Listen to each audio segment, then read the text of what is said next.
Hey, welcome to the DA Wrestling Podcast here. I am your host, Andrew Purcell, all by himself today. I was listening for another Dynamite review. It's a good Dynamite show, so gosh, it was really pushing towards it was the Forbidden Door episode before Forbidden Door. So it was a really good show. It opened up though with MJF. He comes out in Buffalo, New York, and he's having himself let's cut a really nice promo and have himself a good old time, probably rip on Buffalo because it is Buffalo of all places. Then out of nowhere, Daniel Garcia comes out, and Daniel Garcia simply just wants to say some nice things about MJF. And MJF is shocked at this point. He's just like, "What the hell? Why would somebody want to say something nice things about me? I say so many mean things about everybody else. Why say something nice to me?" But that's what he wants to do. So Daniel Garcia goes out there and says how MJF basically, you know, motivated him. He had a match about a year ago when MJF was the man on top. Still kind of is, but when he was an actual champion, and told him like, how much he motivated him to do it and to do better. And it really started a fire underneath Daniel Garcia. And that's just amazing, like how that happened. That MJ, obviously, Daniel Garcia being from Buffalo, New York, it was a huge pop for Daniel Garcia. Um, what was funny about it was that after he was saying all these nice things about MJF basically just went up there and goes, you know what? How about at Wembley? They pitched this at Wembley, Dan Garcia versus MJF. Now, I don't know if that's a Wembley match, folks, but it sounds pretty intriguing, to be honest with you. But after that being said, Will Osprey comes out. And he comes out and he just starts says all these nice things about Dan Garcia, how he's done it the right way. He's win after win after win after win. And basically has given Daniel Garcia, after Forbidden Door at AEW Beach Break, a title shot for your national title. And a little bit of foreshadowing here, when as possibly the world title as well.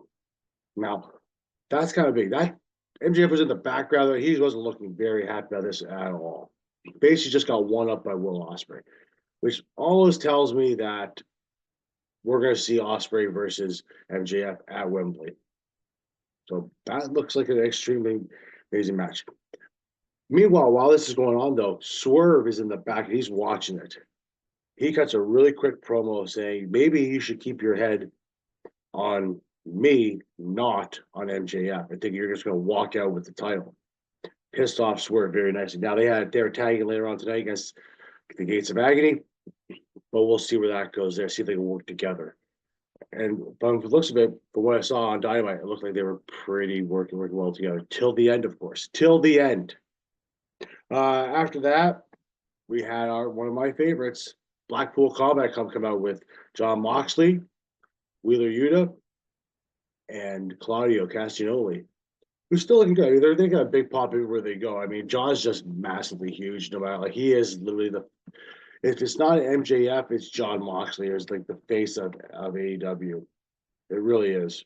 Like, you think about it, it's 1-2. It's probably more MJF though now that it is actually Jon Moxley, but it's pretty much 1-2 as far as the faces go of that company. It was a three-way match though against Lij, and with commentary from Brian Danielson, who at Forbidden Door will be facing Shingo Takagi, and in an own heart tournament match. So yeah, that going there. It's a great match. Broke down relatively quickly. Just beat the living hell. They should have put on a really great show for the night. Just ended up getting DQ. John got fed up and just ended up hitting Takagi with the chair, I believe. I think it was Takagi. And after all that was going on, they just beat the living hell out of Lij. Well, who shows up is NAITO, his opponent for the NJPW World Title at Forbidden Door. Him and NAITO brawled on the other side there. John sold a great kick by NAITO. It was a really good ending to that show, and it's great to see NAITO. Like, I'm a big fan of NAITO, Jon Moxley as well. So I'm looking forward to that actually match at Forbidden Door. It looks like to be a phenomenal show. Also, at the other end of that segment though too, Brian Danielson, came on out and went face to face with Shingo Takagi. Looks like a very interesting match. That's going to be probably one of the best matches of the night for sure. Uh, After that, we get an Owen Hart qualifying tournament match. We're getting Jay White with the rest of the Gun Club against Ray Phoenix. Ray Phoenix is probably one of the best guys out there on the planet. He really is. He does some of these things that he does. He just defies logic and gravity. Like they say, people like, oh, Io Sky is amazing on the ropes. Like, if anybody's ever seen Ray Phoenix go, it's guy absolutely amazing. I highly suggest you guys take a look at him. You're quite impressed. He is the brother of Penta, El Zero Miedo. He is literally probably the more skilled one out of both of them, but Penta is amazing. So Penta is one of my favorite ones. Jay White ends up getting the win though here after a long, hard fought match with the Blade Runner. I know. So Jay White advances in the tournament next. So I'm interested to see who he goes up against next in the tournament. But what made this interesting at the end though was the Gun Club came out, and then Christian Cage came out. Christian Cage with the family. And it looks like we're going to find out, we now know who is going to be facing those three guys for the trios titles. So that's going to happen somewhere down the line. Who knows where? Possibly Wembley, probably not, but we'll see. After that, the Acclaim come out. They cut a promo, really ripping on the Young Bucks. The Young Bucks aren't half bad because the Young Bucks are just, they pissed at everybody. They just want to piss at everybody. I'm not a big fan of this Young Buck authority figures thing. I mean, it's kind of silly, but I mean, there has some comedic points to it. But you tell they're definitely not trying to take themselves too seriously. So during this match, during this time, they come out and they challenge all three members of the Acclaimed. There's all three of them at Forbidden Door. Now, Billy Gunn sticks up and says, "Hey, you know what? I don't want to do this. I just, we have ourselves another partner." So, because Billy can't really, Billy can compete, but I guess he doesn't want to do the match or whatever. But instead, they get the ace of of New Japan Pro Wrestling. So Tanahashi. So that's going to be an interesting match to see what goes on there. Looking forward to that. It's gonna be a good match at Forbidden Door. A good three-way. It's gonna be fun. Forbidden Door will be a lot of fun. I went last year to Forbidden Door Toronto. It was a lot of fun for a lot of the matches that were there. So it's just great to see all those things come together. After that match, we have Toni Storm with Mariah May and Mina Shirakawa against the Outcasts of Saraya, formerly Paige of WWE, Harley Cameron, and by the looks of it, newest member Anna Jay. Now, this is good for Anna Jay personally. I think Anna Jay's underrated wrestler, underrated on AEW, as far as I'm concerned. What kind of strikes me on this one too is that Tony Khan earlier yesterday in the day said they had the best of women's division in all of pro wrestling. It's kind of hard to really debate that though, Tony. Unfortunately, WWE's women's division is probably by far a whole lot better, especially once you get Rhea Ripley coming back. By the way, after speaking of Rhea Ripley too, she got married, I believe about a day and a half ago to Buddy Matthews. So we all know where he has been now from House of Black. So congratulations to them. Hope everything's all well, and hope they enjoy their time. Outcasts end up losing this match. Mina Shirakawa gets the win for her team. At the end of the match, though, because Mina is facing Toni Storm at Forbidden Door for the women's AEW title, they were hugging, embracing. Mariah May came out with some champagne. They're embracing all and having a good time. And Mina Shirakawa supposedly hits Mariah May accidentally with the ball of champagne. And sours her, she goes out cold. Toni Storm is not very happy with this, but neither is neither is Mina Shirakawa. They're both very shocked. What's also interesting about this too is that Mariah May came down the ring with Mina Shirakawa, not Toni Storm. So it makes you wonder what's going to happen at Forbidden Door. Are we going to see Toni Storm lose this title? Are we going to see Mariah May possibly turn on Toni Storm? That's the question that I'm kind of wondering right now, if that's going to actually happen. It's a good possibility. It's been planning this probably for months for this to happen. So I'd probably watch out for that. If not, that's probably gonna happen sometime soon. I don't see why not, because I don't see just Mariah May just saying, "Oh yeah, I just wanted to hang out with you and just be friends." It's not gonna happen. There's no way she's gonna sit there and say, "I'm gonna be friends with you because that's what I want to do." No, it's the title involved. Of course, she wants to be first. Of course, she wants the title.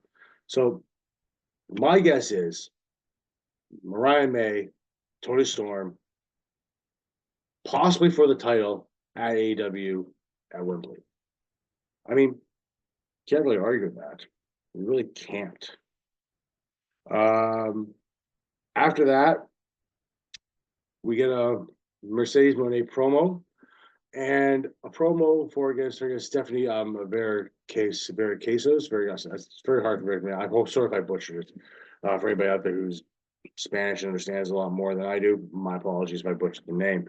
That match title for title at Forbidden Door. This match would probably be, I want to say Mercedes Moné is going to win this. It's a good way to put her back, get the the New Japan Strong title back onto her, women's title onto her. So it's a good possibility this is going to happen. But I also would be surprised if Stephanie wins. I think Stephanie, from my experience, looks of it, is a better wrestler, but Monet is the bigger star. So there's a good possibility this is actually what's going to happen at Forbidden Door. Well, last week we didn't have it. This week we are having it. And it's the Jericho segment. I'm not the biggest fan of this Jericho learning tree thing. He takes a shot at Cody for something Cody said earlier in the day about veterans coming in saying they want to just help people out. Not really there. They just have, be straight up with them, what they're there for.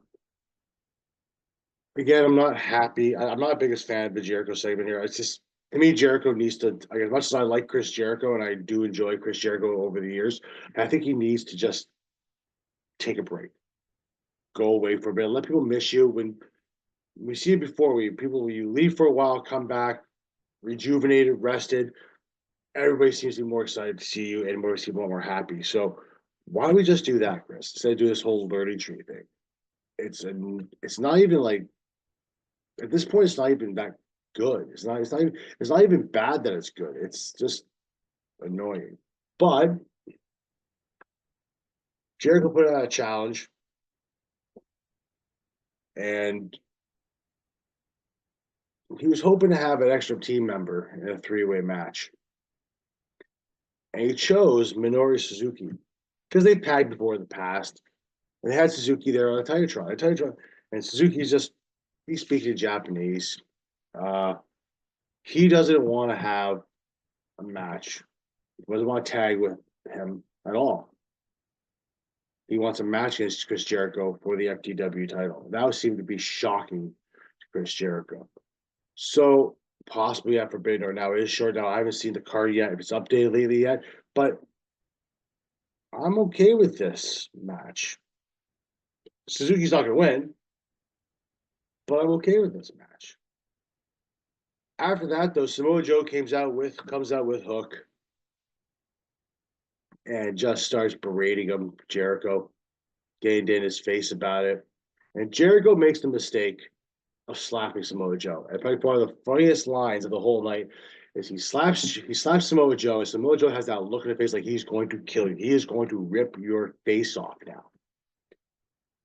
Jericho said probably the funniest line of the whole night though is when Taz goes, "I've seen that look before on Joe," and then Joe just starts to headbutt Jericho and beat the living hell out of him. So possibly this could be a three-way at Forbidden Door. Joe versus Suzuki versus Jericho for the FTW title. I don't know if that's going to happen, but Forbidden Door is only a couple of days away. It's not that far, so they don't have a lot of time to really build this. I mean, they don't really need that much of a build to begin with, considering what the pay-per-view really is. I'm okay with that. I'm also okay with that. So I'm okay with Suzuki versus Jericho, but I'm also okay with Joe versus Jericho versus Suzuki as well. I just think that'd be a fun match, and well, I like Samoa Joe. Why not? I mean, just let it happen. Samoa Joe, let him have it. Well, after this, you got one of the most technical matches of the entire show, and one of the most technical matches you'll probably see in a while, and that is Zack Sabre Jr. versus Kyle O'Reilly. Now, Kyle obviously has a jiu-jitsu background. He's very jiu-jitsu dominant.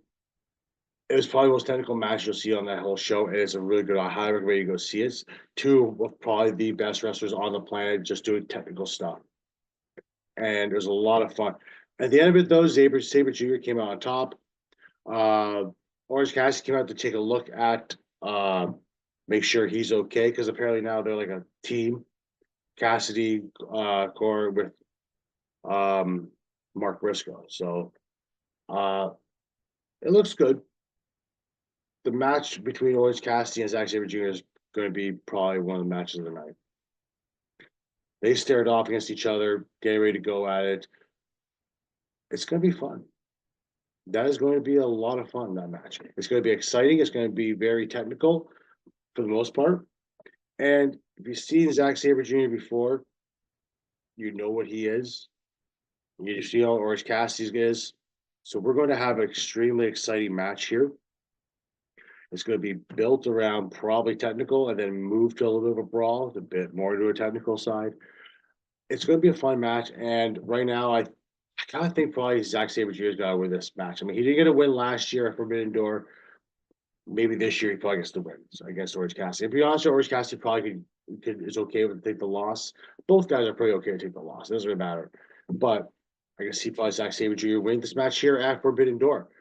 Main event time though.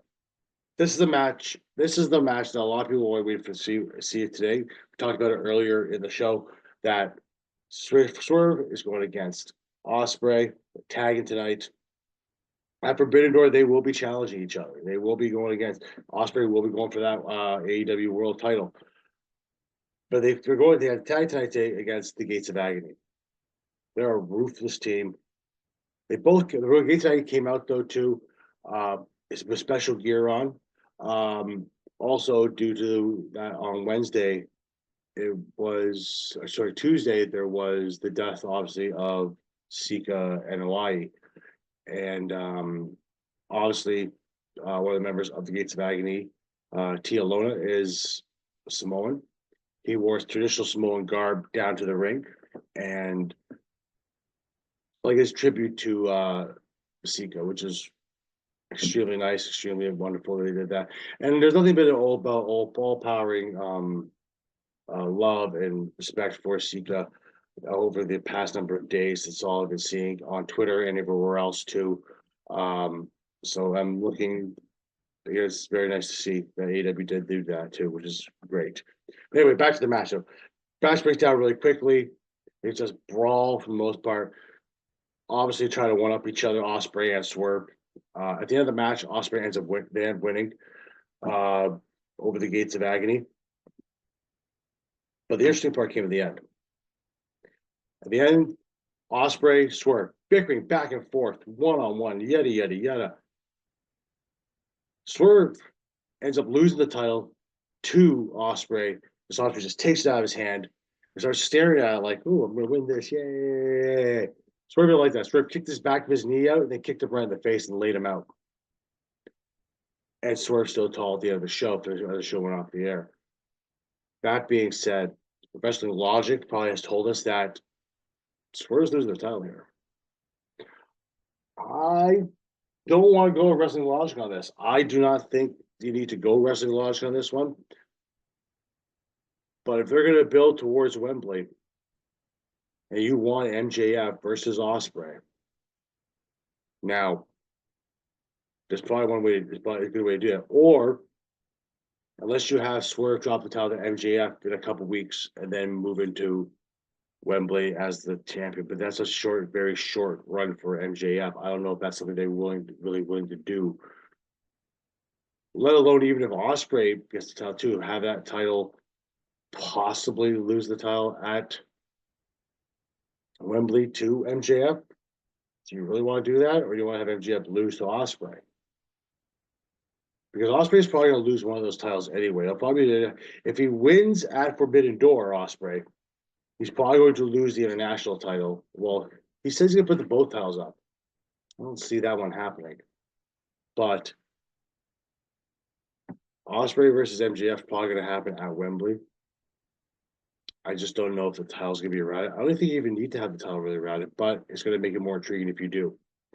So that was the end of Dynamite. Dynamite was all around a good show. It was a very quick 2 hours that went by really, really quickly.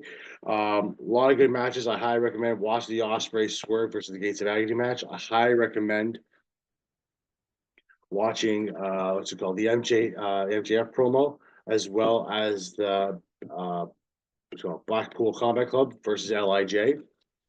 And Forbidden Door is this Sunday coming up on June 30th. Live from Long Island. It's going to be a lot of fun. They were last year.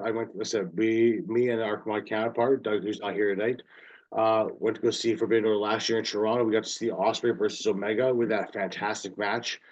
We got to see Brian Danielson versus Okada.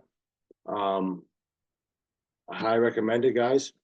Go watch the matches. Go get Forbidden Door the weekend. But if you just want to have a few hours just to watch wrestling on a Sunday night before you go to bed, if you got to go to work, I highly recommend it. Plus, here in Canada, it is Canada Day on Monday, so a lot of people will be off. I will not be, but if you are off, it's a good way to spend Sunday night watching it, enjoy yourself a good time, and recovering on Monday before you go back to work because you're probably gonna get boozed on the night before. Why not? Anyway, folks, that is it. I am Andrew Purcell. That was the DA Wrestling Podcast Dynamite Review, the second one I've done. Solo seems to be a thing. Probably not. Hopefully so. Check out all the usual things, right? I hope you guys enjoyed the show. Right? Check out the video down below and have yourself a good old night, everybody. Bye.